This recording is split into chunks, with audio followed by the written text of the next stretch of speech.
Okay, Matt. Matt, you gotta do the film in front of it. No, okay. Come on. No. You, Okay, applause. This episode of Not So Round Table is filmed in front of a live studio audience. all right. Stop. Just kidding. So for all of you in the camera that are not here with us today, we're up at the Airsoft camp, something we do as a yearly thing, and we're having a heck of a time with everybody here. And we thought we would do a live version because we've never done a live version, and the Not So Round Table is a way for us to answer questions that maybe the airsoft industry has posed to us, or airsofters have posed to us, and so this is a great way to get some kind of live feedback. And we invited these two hooligans because they're around, but we love them. I was already camping here. You guys came up to me. So how we're gonna roll into this is people just raise their hand. It'll be like a press conference, and we'll just be pointing at you. You can stand up if you want. You can introduce yourself if you want. Stand up, introduce yourself. Unless you don't to want to be camera. on YouTube, and then Well, then you shouldn't be here. and then go behind somebody else and ask the question. Okay, so let's start. Do we have to sign a waiver? Questions. No, there's no photo release. It's in the waiver you sign, I think. Or not. So does anybody want to start off? Yeah. Right there. Okay. The gentleman with the glasses. That's you. I was wondering, do you guys have any favorite guns in particular to use, like one specific model? Brand or like a model, like a. Like one specific model, doesn't matter what brand. Okay. Chris. N27 IAR. Ooh. He's gonna say an Elite Force gun. Elite Force 4 CRS. I am in no way endorsed or. No, I'm just kidding. He said type of gun, so he said an IAR. What is? No, like Also Elite Force. No, I just like my Elite Force because I've got 20 bajillion upgrades in it. It's got like an ER hop, a short stroke trigger, Siege Tech gears, which are like indestructible. Yeah, so that's my favorite gun just because it can just reach out and touch everyone inappropriately. Since I'll just talk about another M4, I use GMP M4s, love them. God, now we gotta now also an M4. Well, okay, so my favorite gun's a HK416, and the reason is one, I've had it the longest, so that's kind of a thing. You know, like you have a special attachment to your first major purchase. And the other thing is that I have such a love-hate relationship with that gun. Just about every time I take it out, it breaks, and I love that I can get it to perform how I want, but I hate that it just doesn't love me back. So then, since we all said an M4 style, besides an M4 style. All right, I'll go with that. You? Let's do pistols. Pistols. Yeah. All right, yeah, let's do pistols. I'm cool with that. The P226, and I want to try out the Ep.40. It's coming out. I've been wanting to buy a real one, so I want my hands on. I actually do have a favorite gun that's not an M4. This is probably my second favorite, and it's pistols. I know. I'm gonna Breaking get the to that. guideline. I'm gonna You're get breaking to the it. guideline. So my favorite other gun is the Galil. How do I say no to the applause again? Or no, boo? We're applauding. Okay, favorite pistol. HK-45. Yes. The Galil, really. Yeah. See, I'm going to say, but I might actually have to bleep it out for the episode. My favorite pistol is a 22 and a 17, but I might not be able to say on the channel. But we're talking about real guns. I'm a huge fan, The Bleep so 17. The Bleep 17. And my favorite's the any of the High Kappa series. I mean, there are several brands that make them. So really, a double stack 1911 to me is kind of the best of both worlds. You get a fairly accurate gun with a good length barrel, an easy to adjust hop up, and the double stack really just kind of limits the amount of time that you have to spend reloading and makes you more effective. And I don't like reloading, so. Yeah. Okay, so then not pistols. No, we got it. Come on, we went on for one question for 4 minutes, man. Another question. You in the back. We'll get to you. We'll get to you. So, what game modes are you that play towards your guys' strengths? Meaning, like, ones we'll go to and just, like, destroy people? That we like just because we win? Jet's just like all of them. You took my answer! God! I'm sorry. No, I have a specific environment that All right, that I excel at. But Chris, go ahead. Game modes, honestly, game modes don't really. It's the environment where we're playing at, or the size of the AO. I'm actually not a huge fan of public walk-on games anymore. They're just. I like to play for like an hour or two straight. So like, Broken Home, Faded Giant, those kind of AOs. One in particular, I love Mount. I love because it's such a high stress. There's so many things that can pop up in Mount, you know, and it's always crazy. It's never the same, so I love Mount situations. If they don't, they'll hear it later. All right, It's okay. We have at least 60 people here. We got 60 views on this video easily. All right, so my any objective-based game that's in a mount environment is where I will excel. I guess just Because movie editing. editing is a thing. Yes. No, but my own field where I grew up and played at was just urban terrain in the desert. So working angles, doorways, windows. That is probably where you don't want to face up against me. And if you don't believe it, Go watch the Irene series. My favorite would also be Mount. That's I don't know why. I love the trees sometimes, but there's nothing like going room to room doing stuff, getting your heart pumping. And if you have a bunch of guys that you like to work with who work well with you, you can do a lot of damage as 12 guys. What about yourself? I started as a CQB indoor player. The first field I went to was my friend's backyard. And that was close quarters. Yeah, keep in mind LA backyard, you know. So so I started indoor, and that was real close quarters, tight CQB stuff. And the guys that I was playing with really emphasized very fast paced play, and I feel like I excel the most in an indoors really close environment because I like to push really hard and I like to run fast, but I also don't like my games to last 2 hours, which is kind of lame. Sorry. I mean. All right, let's get to your question before. Softer. Go ahead and stand up.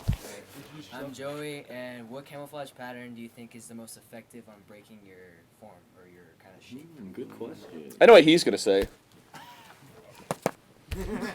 I like multicam. All right, we got yours. Okay. Go ahead, George. I've seen ATACs break up, especially the woodland ATACs, break up people very well. Some people out here have that. Some of the Cryptech patterns do a really good job too, but multicam does the best. It's the reason the military picked it. Well, they picked Scorpion, whatever. Same thing. Okay. From my experience, but you got to go full retard with it. ATACs FG. I've seen a dude at Broken Home just everything on him was ATACs FG, and he was like the predator moving through the backdrop of the forest, and I was like, oh my god. Was that ticks included? Ticks and everything. The ticks couldn't even find him. Oh, so that's the secret. That's how well it worked.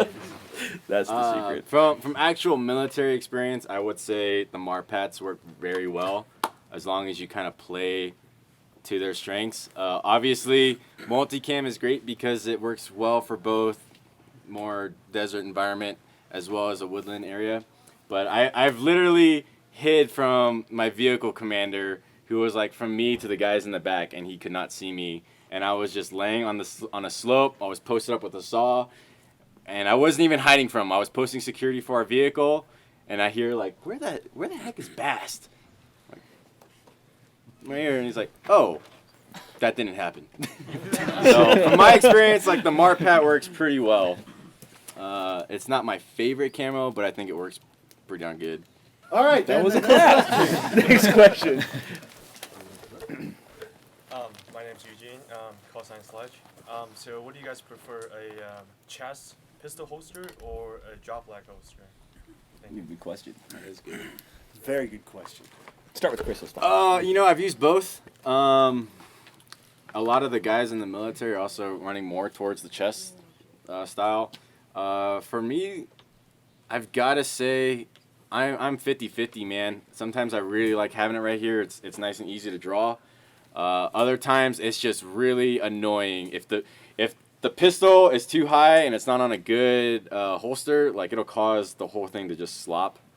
So I kind of prefer like a holster or something on the belt. But I'm kind of 50-50. I don't know about you guys. I'm mainly drop leg. That's how I learned when I was growing up, and then in the military, that's what we were using. So it just kind of got drilled into my head as the doctrine for me to use. I'm gonna go with actually neither. I don't like a chest holster or a cross draw or anything like that because I do a lot of the training I've done. I'd be flagging a guy to my left every time I draw, which is a big no-no. I don't like drop legs because I don't like anything on my legs. So I actually prefer it on my hip. That's how I learned how to shoot. So same thing. You've been kind of doing it for so long, you get used to it. But that's what I like personally. Matt has a caddy for his holster. I have a little wheeled, like a little. Handgun, please. Yeah. Over here. I'm really not a really good person to answer this because I don't generally run a sidearm when I'm running a primary. So then it would be effective to have a caddy. Yeah. Ring him up, please. I'm sure we can find one around here. I don't know. I don't find myself switching often. But if I had to choose, I've run drop legs before.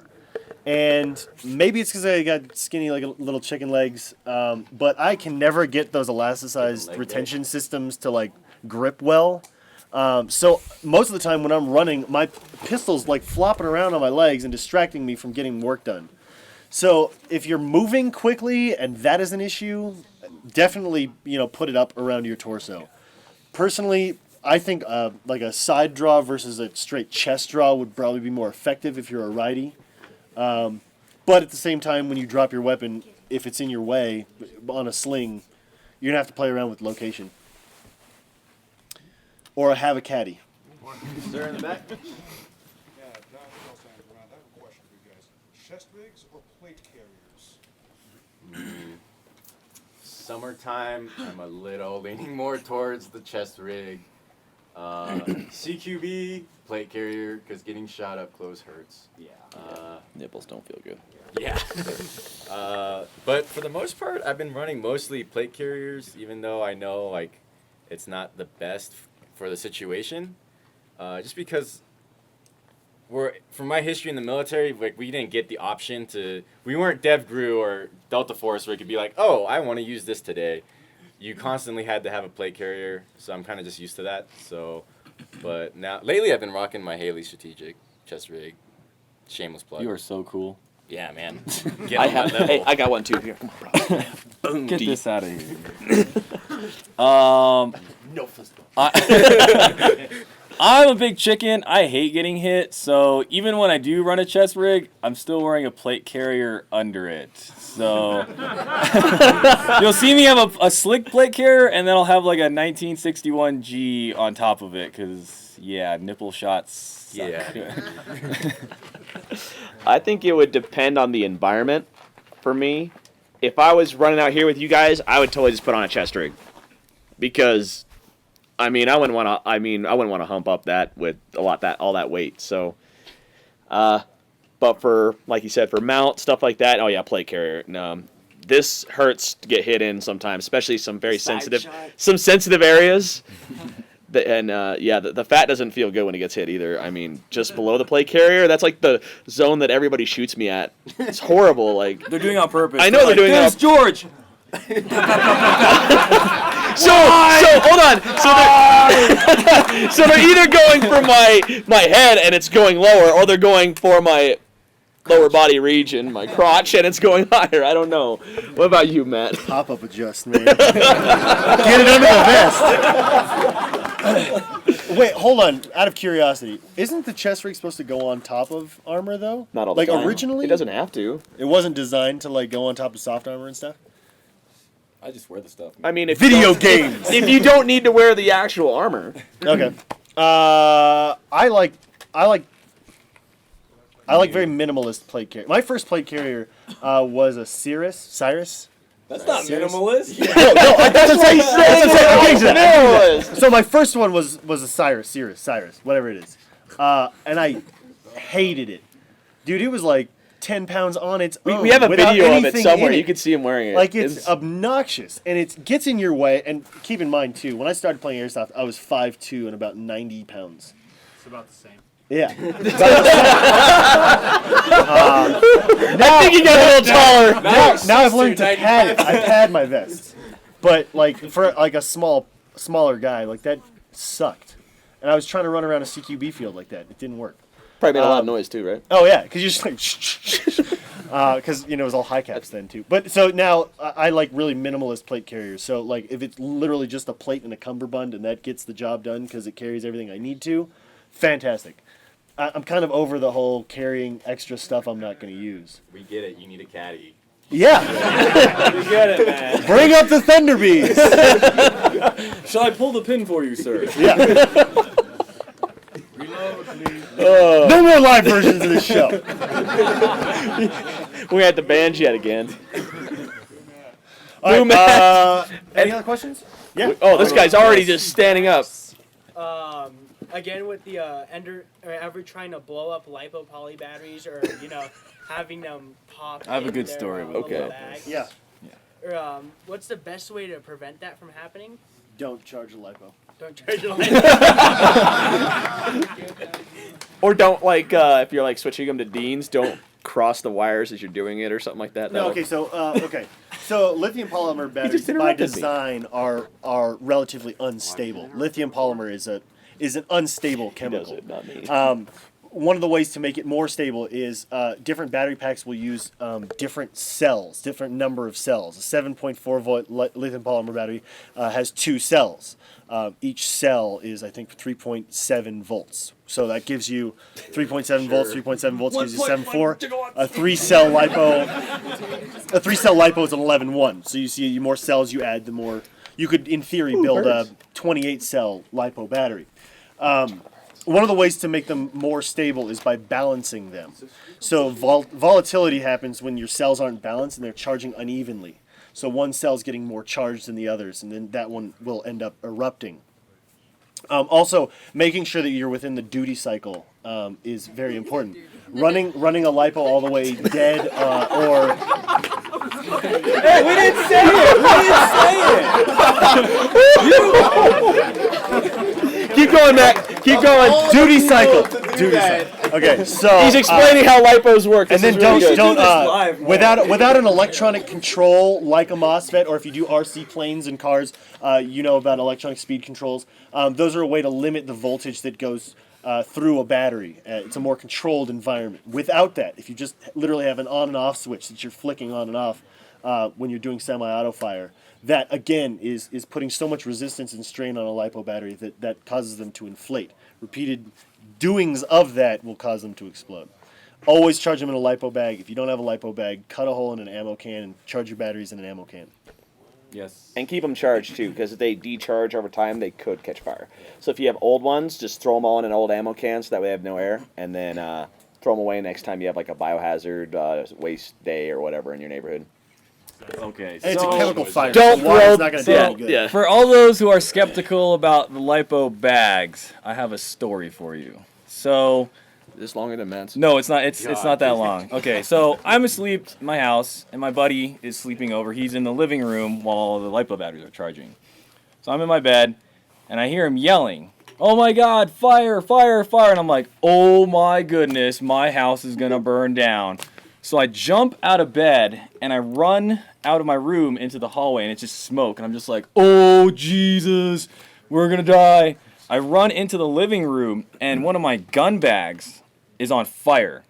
And my friend is just sitting on the couch just like, "Oh!" I'm like, "Do something!" And he's like, "I don't know what to do, you do something." I'm like, "Oh my goodness, we gotta put this fire out." So I'm like in my pajamas, and I'm like, I was about to ask what you were wearing. yeah, I was in my pajamas. Jammy So I was in Was my it I was in my boxers? jammy Okay, jams. jammy jams. Okay. Is it a onesie? No, it wasn't a onesie. So it's a very small fire, so I'm like, I'll just stomp it out. So I start stomping it, and as I'm stomping it, the melted like nylon or whatever is sticking to the bottom of my slipper. So I'm like, "Oh no, I'm on fire!" So I stomped it out, I basically just stomped it out, unplugged the battery, the smoke cleared. My friend is still sitting on the couch, just like, "Oh my goodness!" Wait, he didn't even get off the couch? He didn't get off the couch. What kind of friend is So that? from then on, I have always used a lipo bag. So if you don't think it's worth it, get your slippers caught on fire, and it's totally worth They're it. like $10 too. I mean, they're Yeah, really cheap. it's pretty expensive. Think about it: slipper,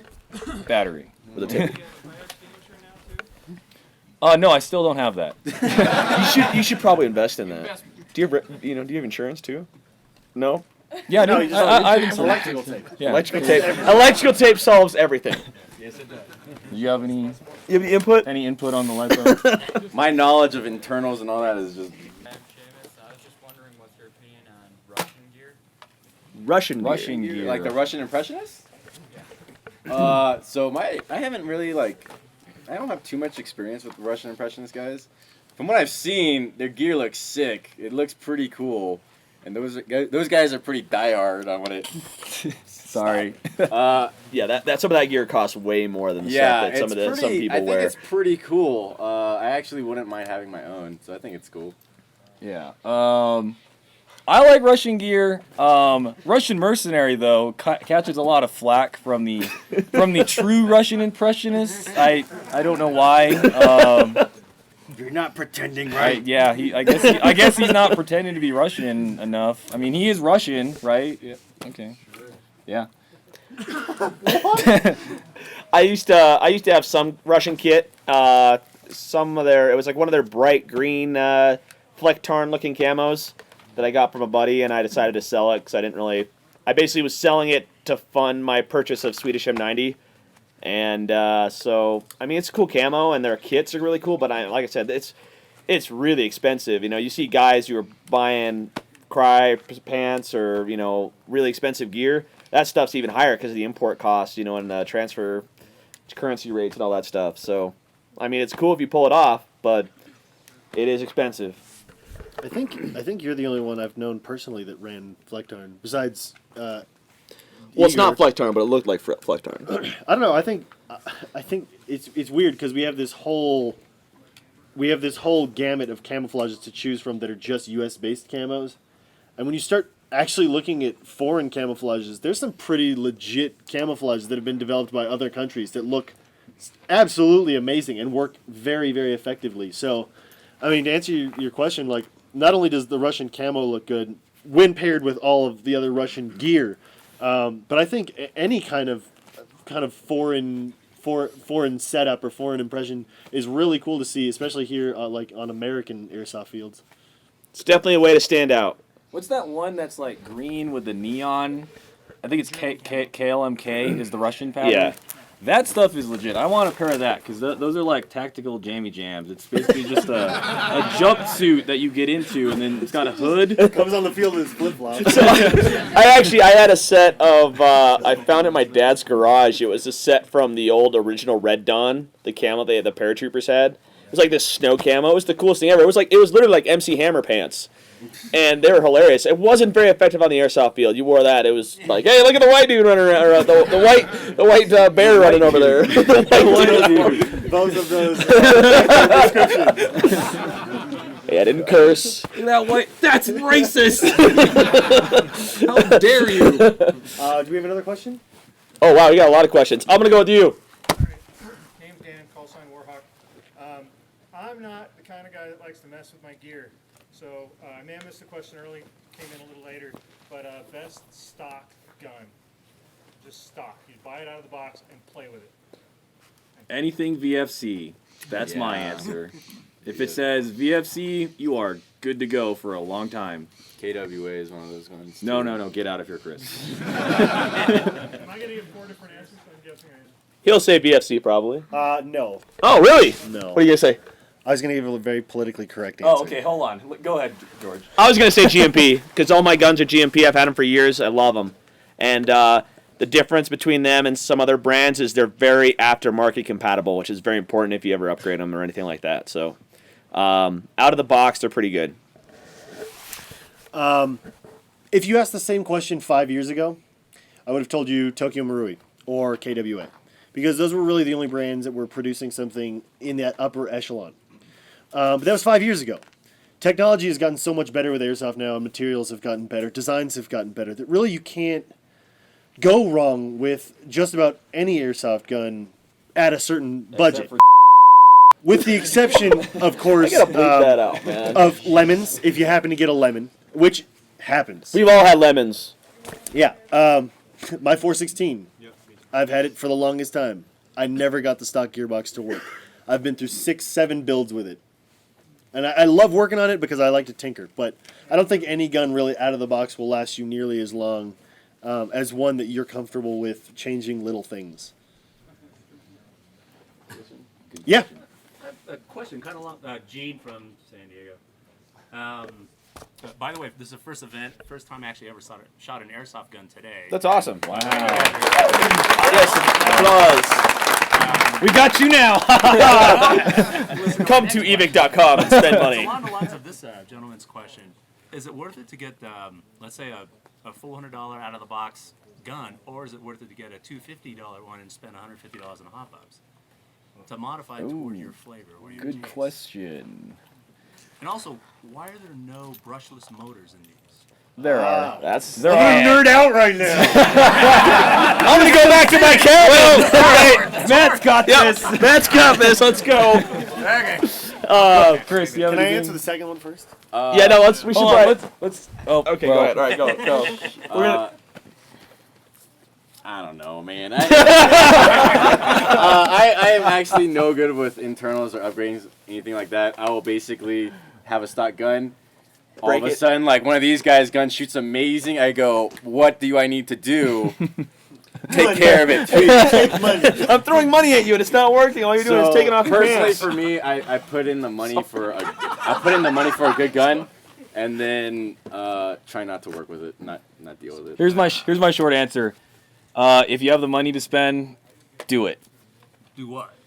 Do the upgrades. Do the upgrades up buy front. one. It's worth the upgrade It's more so than just yeah, getting a stock one. Because someone like Chris, you'll just be like, hang on, guy, I got this. Got him. Go. There you go. I'm a big fan of buying something. All right, I'll rephrase. Base it on how often you're going to play. If you're going to go out every weekend and you want something that's going to keep working for you, I'd invest the money in it, into something that's good, right off the bat. If you're only going to play maybe once a month, maybe you go something a little bit more affordable and fix it as the problems come up, Or as upgrades become necessary. or as upgrades become necessary. But the cool thing is with the high-end AEGs, pretty much once you get above 200 to 400, the gap really isn't that much. Just personal preference at that point. I personally think. All those brands that are in that $200 plus price range are all good brands that will last. With good stock components in Yes. them. You don't need to adjust the trigger or the Yes. side or whatever. Yes. Yeah. Probably the two biggest upgrades in any gun are battery, a good battery, and a good inner barrel. If you have those two things, you can make an amazing gun. And I ran a LiPo and a SEMA AK, like a $150 gun, with a 455 Type R barrel, and I could outrange anyone just with a cheap gun like that. If you want to run an AK. Some people don't want to run an AK, so. We're ready. Can you Okay. Okay. I'm gonna get comfortable. Okay. Hold on, let me have a drink. To answer your first question, I think the greatest thing about Airsoft is it's a wonderful reflection of taste and personality. Buy the gun that fits your taste. If you like how it looks and it happens to be $400, then you don't need any more upgrades. You don't want to do any more external upgrades, then great. That's fantastic. If you wanted to start with something because your personality, you like to tinker, then buy something that's a little bit more affordable and put the stuff on it that you like. Because ultimately, your Airsoft gun is a reflection of you. You want people to see your style and your flavor. To answer your second question, I did RC racing for a long time, on-road racing, and we used brushless motors. The thing about brushless motors is instead of just using a positive and a negative signal, it has to use a signal wire for monitoring because it has to be controlled by an electronic speed control. And that can only make adjustments to the motor with that extra wire. Extra wire means you got to go through the gearbox with an extra wire. There's already not a huge amount of room in a gearbox for wires. We've got smaller wires now with MOSFETs and things, so that's more doable. There are several companies that are developing brushless motors to fit in motor grips in AEGs. With that said, brushless motors generate more heat. They need bigger heat sinks and better cooling. So until we can develop a more efficient way of cooling a motor in a pistol grip, I don't see how effective or cheap it's going to be. With that said, all of those things can be remedied as things get smaller. So I think it's just a matter of time till we see it, because really, once you have an electronic speed control on a motor that powers an AEG, like the limits are endless in terms of speed, and then you're dealing with feeding issues and not the gun firing. Yeah. And then we've got to develop, amazing springs for magazines, I guess. It's a matter of time. Yeah. We're going to do one more question. So anybody who wants to ask a question, just raise your hand now. We don't have that many. All right, I'll let somebody else choose. Hello, my name is Thomas, and what just like handheld grenade launcher would you guys prefer? Like between like The ICS EGLM, 6 shots. Like, I would prefer to have more shots. I don't want to have to. I don't want my caddy bringing up more rounds. I'd much rather have the caddy. I really am a fan of the BMT launcher. It's very easy to load and unload, and it's a lot of fun. You ever want to have fun in CQB, get a bunch of shells and just run around with that. You're going to irritate some people, but you'll have a lot of fun.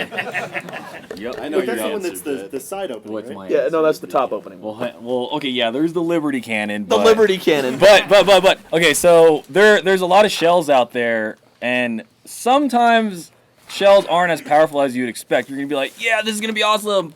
Bloop. Ah! So my here is ultimate grenade launcher setup. Okay, get yourself the Revolver 6, the Revolver 6, the Revolver, the MGL, whatever. Yeah, multiple grenade launcher. Go get the Mad Bull like PB4, PBX4s or whatever, and switch out the core to a CO2 core. Okay, go get yourself a CO2 can, set that thing to 1500 PSI, fill it up, put BBs in there, have fun making everyone rage quit. I used to have those grenades. They're awesome. It's a lot of fun. You spend all the money on it, and then you're like, all right, this was fun, and you just like end up selling. I have seen this. This grenade is so powerful. I've seen somebody shoot it through a doorway, bounce off a wall, hit some guy here, bounce out the other doorway, and hit another person. That's how powerful this is. So it's legal nowhere. Is that what you used in the Freedom Cannon? No. All right, Chris. Personally, I like the M320s, because you have the option to run it standalone, or you could mount it on your rifle real quick. So it's my personal preference. I don't really run them too much. I don't think they're the most effective for airsoft, but it's just an oversized shotgun in my opinion. I hope our camera is still recording here. That one is this one. So now you're just looking good? All right. Well, for those of you on the internet, thanks for joining us at the live version of the Not So Round Table here at the Airsoft Camp 2014. I'd like to give a round of applause to all of our guys asking questions. Honestly, this was a lot of fun, guys. This is a lot of fun. We love this show. We actually really do. I mean, both of us, we're up to, this will be episode 41. That's a lot. We're almost spent over almost a year doing this, and our goal is to get to 100. So. All right, we'll see you later. Don't cut it.